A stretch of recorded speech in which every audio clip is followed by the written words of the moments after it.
Hello everyone, my name's Forrest. Welcome back to my YouTube channel. Today's video, we're going to get information on how to get into college using fencing from the best sources.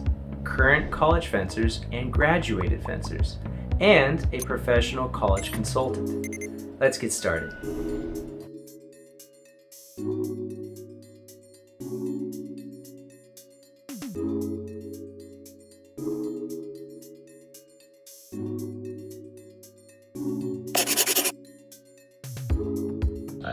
My name is Kang. I graduated from Stanford in 2020.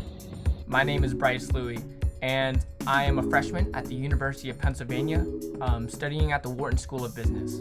Hello, my name is Konami. I'm currently a fourth-year student at UC San Diego. My name is Shin. I'm a fencing coach, and I am also a college consultant. What age did you start fencing?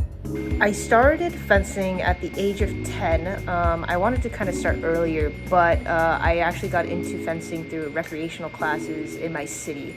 I started fencing when I was 11 years old. I started fencing at the age of 8 years old, and I'm currently 18, so it's been an amazing 10 years.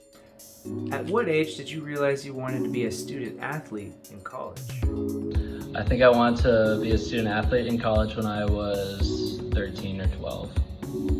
I would say around 10 to 11 to 12, I knew I wanted to be a college athlete. I was always surrounded by greatness. I was surrounded by athletes from Columbia to Princeton, to Notre Dame, to Harvard. And these fencers became my mentors, and I even consider them my older brothers. And them being my mentors, I aspired to be like them. So seeing the fence on the NCAA, one of the highest circuits in fencing, I knew I wanted to be part of that. Literally, as soon as I started fencing, I was like, I want to go to college. Like, I want to keep doing this. And I think it was just like a gradual progression into it. I was never a kid that stuck around with a lot of things. It was really hard for me to stick with one thing. And fencing just literally just popped out of nowhere and has just been a constant thing in my life. Well, for the most part, I believe during their sophomore year, so around 14, 15 years old, that's when they're actually going to start thinking about emailing these coaches and what schools they actually want to go to. But as far as, when do they want to start, like, people start as young as 13, just depends on what they're kind of like looking at that point. Again, it's determining what type of college they want to go to and how much level of commitment they want to have in their college life, and how much they want to put towards fencing. So I think around 14, 15 years old is about the time that they should really start to kind of see which schools are going to be in their purview and who they should start contacting. Did you do anything different when you realized you wanted to fence in college with regards to your training or your studies? I feel that I just worked harder. I mean, I realized from a young age that fencing was my passion, and my dream was to be a college fencer. So in high school, I knew it was something that I really took to heart. So I can't tell you the amount of parties or hangouts I've skipped just so I could go to practice or just so I can get an extra hour of studying in. And on the fencing side, I would work my butt off at practice. I'd push myself to my limit and more, like giving 110%. And there would be many late nights where I would leave the club at like 11, 10 o'clock. So I just worked my butt off. I think the biggest change was probably like I had to focus more on my studies, and it was more on my own terms. So having to juggle more of like my wants versus my needs. Before, I had a good balance of fencing and school. I definitely started training a lot harder, and I started going to more tournaments, and I've always been pretty invested in school, but it also made me more motivated to try even harder. How many schools did you have an interest in that had NCAA fencing programs? I definitely was looking at all 5 in the western region. So you have obviously UCSD, you have Stanford, Caltech formerly, you also have Incarnate Word in Texas, and Air Force Academy. I really wanted to stay local so I could stay with my family. I was interested in basically any school with a Division I NCAA fencing program. I think I was looking at like 8, 7 schools. How did you balance being a high-level fencer and a student? In high school, it was a lot harder just because everything was so, it was going to school for like 9 hours and then training for like 4 hours. But just a lot of time management, being organized, getting your priorities straight. In college, it was all about kind of almost the same, even just managing your time and understanding when you have to be in the mindset for fencing and when you should be focusing on school. I am extremely blessed that my high school, Campbell Hall, was so supportive of my fencing career. There were countless times where I would be in a different country every weekend, and every teacher that I had at Campbell Hall would open up their schedule just so I could be up to date with what was going on. I would also say though that there were countless times where I would study on airplanes or skip parties because I knew I was leaving to, for example, Rome next weekend and I needed to get ahead. So I feel like fencing comes at a cost, but it's worth it. Well, I think the very first thing is to kind of understand how fencing plays a role in their actual life, whether it's more recreational, extremely competitive. That all will play into a role as to which type of school might best fit them. As you know, there's Division 1, Div 2, and Division 3 schools, as well as club schools or club teams. So the first thing is definitely to figure out what their level of enjoyment and commitment is to fencing and how much more they would like to do that in college as well. So grades, fencing is important as far as competitiveness is concerned, but grades actually are even more so. Fencing is used more of an additional extracurricular to give you an oomph to your resume, but if you don't have the grades, you're not going to get into those top schools. So you could be the top fencer in the nation and not get into a top school because your grades are not up to par. That's 100% the norm. So grades are extremely important to balance out along with your fencing schedule. How much did fencing help you in the college application process? A lot. It helped me out a lot. I honestly think that's the reason why I got to university. So I think just fencing is such a very unique thing on its own. Kind of popped me out a little bit more than most people. And again, the other part I think I was really fortunate about is I just have very random assortments of things. So I did military and I was in fencing. I was really good in academics, but I was also very involved in traditional Japanese dancing. So there is a lot of aspects to it, but fencing was definitely one of the things that got me here.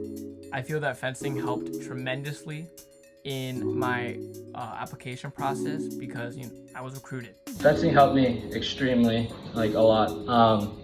Stanford has this process where college athletes would apply at the end of their junior year and they would find out if they were in or not before their senior year starts. So mine was almost completely through fencing.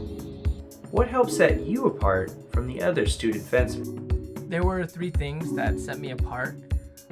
One of them was being easy to talk to. You have to realize that you're going to be on that team for 4 years and they want someone that they can get along with and is a team player because it is a fencing team. Number 2, it would be physically calling these coaches. When you call these coaches, you build a deeper connection with them. They get 1,000 of these emails a day, you have to realize, but actually calling them and them hearing your voice, it builds a deeper connection. And the final advice I would give is being involved in something other than fencing. So for me, I am involved in my community as a politician. I represent the youth at large for the Historic Cultural North Neighborhood Council, and them seeing that I'm not only a student, a fencer, but I'm also something else on the side. So having something other than fencing would help. I definitely think one of them was I really tried really hard to be kind of in tune with my own culture. I was born and raised in Torrance, which is well known to be a very dense Japanese American population and culture. But I also grew up learning Japanese dancing. Like I really like to like get involved with like my own identity and like my own cultures and things. The student has to show their interest in attending those colleges, and I feel that sometimes fencers don't understand that there's a lot of different fencers out there in all 3 different weapon categories, both men and women, and not all the coaches are going to be able to know which students are interested in going to their program. So the most important thing is that these kids need to reach out to the coach when it's time appropriate with a very well-explained email about their interest in attending their program for whatever reason, because otherwise coaches there's just so many applicants. What tip would you give a young fencer that has dreams of fencing in college? I think you should have your dream set early and then work really hard from an early age. And then also just understanding what the process is. I think a lot of people aren't really prepared for when they start recruiting for these fencing colleges, but luckily I was well informed since the beginning of my high school, so I had a set plan, and I knew who to reach out to, when the timelines were for like when I should talk to coaches, to be more open and just see all the different opportunities you have in front of you, not just kind of narrowing yourself to 1 or 2 schools, but being open to seeing what other opportunities are available in terms of like going on the East Coast, West Coast. Have fun and just keep trying. I am a very competitive person, but like I said, I am not the most like boastful or the most confident person in the world, and in fencing you really got to have that confidence in your hand, and that way I kind of see a lot of fencing, like I see a lot of like life lessons in fencing, and it's kind of also the reason why like I think fencing has been such like a big part of my life. Find your passion for it. You should not be stressing about the college process if you're like 10 years old.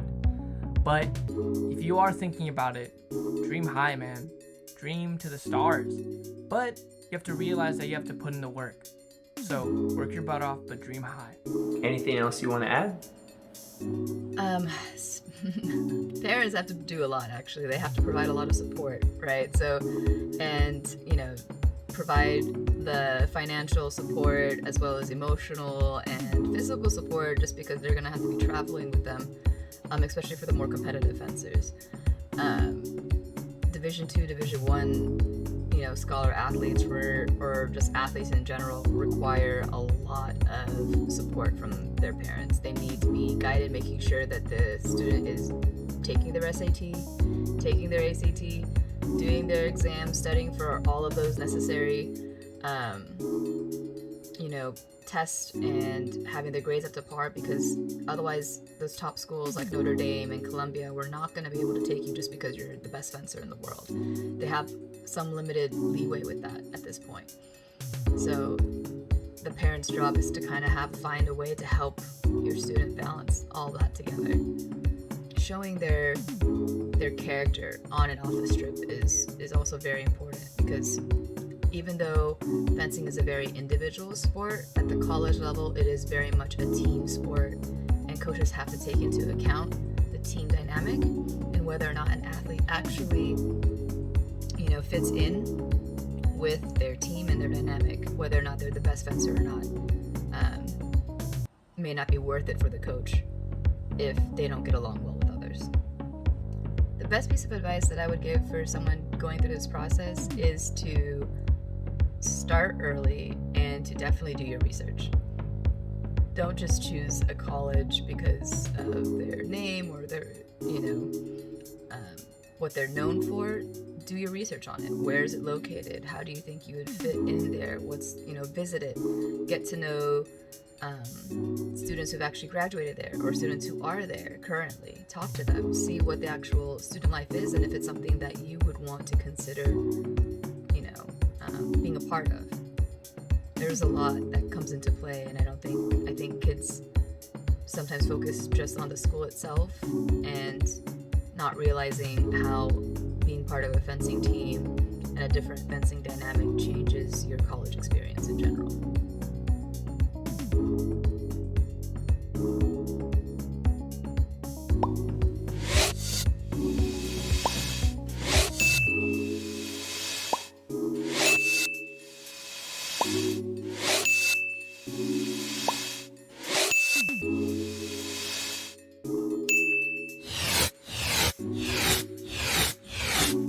I hope you found today's video helpful. If you did, please remember to like, comment, and subscribe.